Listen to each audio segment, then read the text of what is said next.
പലപ്പോഴും ആളുകൾ ചോദിക്കുന്നൊരു ചോദ്യമാണ്.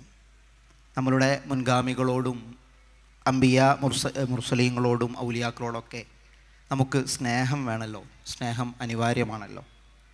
അതുകൊണ്ട് തന്നെ നമ്മുടെയൊക്കെ സമൂഹത്തിൽ അതിൻ്റെ ഭാഗമായി പലപ്പോഴും അവരുടെയൊക്കെ മദ്ഹ് പാടുന്ന ആലപിക്കുന്ന സദസ്സുകൾ ഉണ്ടാകാറുണ്ട്. അതുപോലെ അവരുടെയൊക്കെ ഖബറുകൾ ഉയർത്തുന്ന ഒരു സാഹചര്യമൊക്കെ നമ്മുടെ സമൂഹത്തിൽ നിലനിൽക്കാറുണ്ട്. മൂസ സലാഹിയോടാണ് എൻ്റെ ചോദ്യം. അത് എന്തിനാണ് അതിനെ വിമർശിക്കുന്നത്? അസ്സലാമു അലൈക്കും വറഹ്മത്തുള്ളാഹി. ബിസ്മില്ലാഹിർ റഹ്മാനിർ റഹീം. ഇവിടെ ചോദിക്കപ്പെട്ടത് പ്രധാനമായും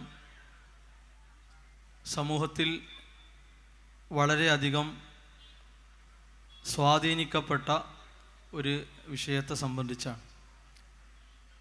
പ്രധാനമായും 3-4 പദങ്ങളാണ് ഇതിൻ്റെ വക്താക്കൾ ഉപയോഗിച്ച് വരാറുള്ളത്. ഒന്നാമതായി അവർ പറയും,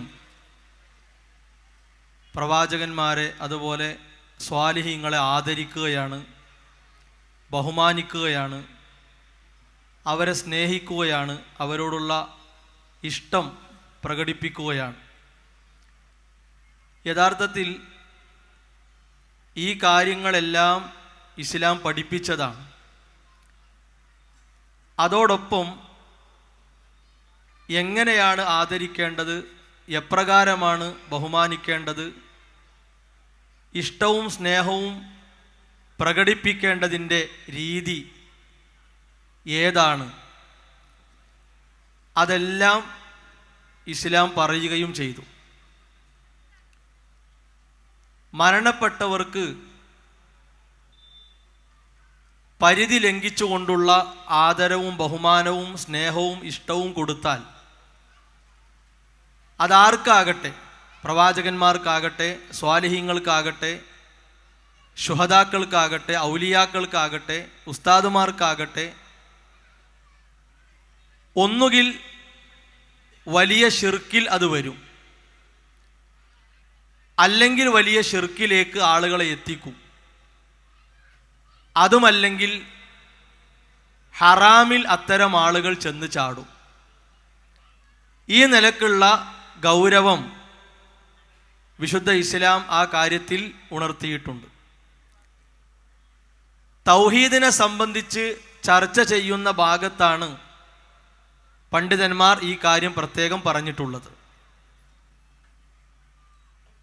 ആദരവിൻ്റെ ഭാഗമായി ഒരാളുടെ ഖബർ കെട്ടി ഉയർത്തണം, അത് ജാറമാക്കണം എന്നുണ്ടെങ്കിൽ ഏറ്റവും വലിയ മഹാൻ റസൂലുള്ളാഹി സ്വല്ലല്ലാഹു അലൈഹി വസല്ലമയാണ്. അത് കഴിഞ്ഞാൽ അവിടുത്തെ സ്വഹാബത്താണ്, അവരെ കണ്ടവരാണ്, പിന്നീട് വന്നവരാണ്. അപ്പോൾ ഉത്തമ തലമുറയിൽ ആരും ആദരവിൻ്റെയും ബഹുമാനത്തിൻ്റെയും പേരിൽ ആ നിലക്കൊരു ആചാരം നമ്മെ പഠിപ്പിച്ചിട്ടില്ല. വിശുദ്ധ ഖുർആൻ തന്നെ ജൂത ക്രൈസ്തവരോട് ഗൗരവകരമായി വിലക്കിയത് കാണാൻ സാധിക്കും. അവരെ വിളിച്ചുകൊണ്ട് പറയുന്നു, ലാ തഗ്ലൂ ഫീ ദീനിക്കും, നിങ്ങൾ നിങ്ങളുടെ ദീനിൽ അതിര് വിട്ടു പോകരുത്. അപ്പോൾ ഇസ്ലാം പരിധി വിട്ടുള്ള പ്രവർത്തനങ്ങളെ ഗൗരവത്തിലാണ് കണ്ടിട്ടുള്ളത്. ഏതൊരാളുടെ ഖബറും ഒരു ചാണിന് മേൽ ഉയർത്തപ്പെടാൻ പാടില്ല. റസൂലുള്ളാഹി സ്വല്ലല്ലാഹു അലൈഹി വസല്ലമയുടെ അധ്യാപനമാണ്. അവിടുന്നിൻ്റെ ഖബറും അങ്ങനെയാണ്. സ്വഹാബത്ത് കണ്ടിട്ടുണ്ട്, താബിഈകളിൽപ്പെട്ടവർ ആ ഖബർ കണ്ടിട്ടുണ്ട്. അവരെല്ലാം കണ്ടത് ഒരു ചാൺ ഉയർത്തപ്പെട്ട നിലക്കാണ്. റസൂലുള്ളാഹി സ്വല്ലല്ലാഹു അലൈഹി വസല്ലമ തന്നെ പറഞ്ഞു, ഇയ്യാക്കും വൽ ഗുലൂവ്, അതിര് വിട്ടുള്ള പ്രവർത്തനങ്ങളെ നിങ്ങൾ സൂക്ഷിക്കണം. അങ്ങനെ പഠിപ്പിച്ച നബി സല്ലല്ലാഹു അലൈഹി വസല്ലമയെ അമിതമായി ആദരിച്ചും ബഹുമാനിച്ചും പോകുന്ന പ്രവണത സമൂഹത്തിലുണ്ട്. അവിടുന്ന് പറഞ്ഞു, ലാ തുതുറൂനി കമാ അതറത്തിൻ നസ്വാറ, ക്രൈസ്തവർ ഈസ നബി അലൈഹിസ്സലാമയെ പാടി പുകഴ്ത്തിയതുപോലെ നിങ്ങൾ എന്നെ പാടി പുകഴ്ത്താൻ പാടില്ല.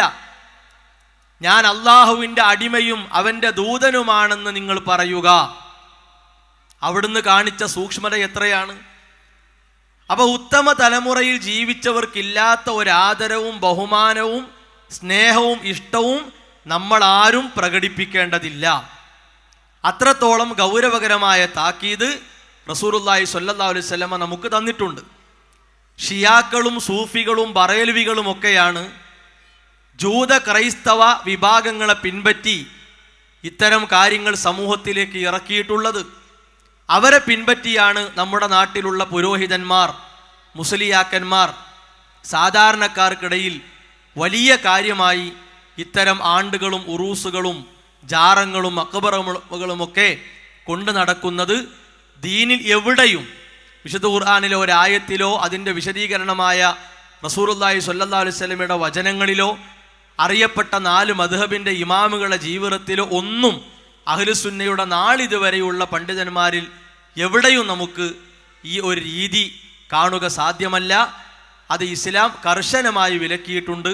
നമ്മുടെ വിശ്വാസത്തെ ബാധിക്കുന്ന മാരകമായ പ്രശ്നമാണ്. എന്നാൽ നമ്മൾ കൊടുക്കേണ്ട ബഹുമാനം, ആദരവ്, ഇഷ്ടം, സ്നേഹം മരണം വരെ കൊടുക്കാനും നിലനിർത്താനും നമുക്ക് സാധിക്കേണ്ടതുമുണ്ട്.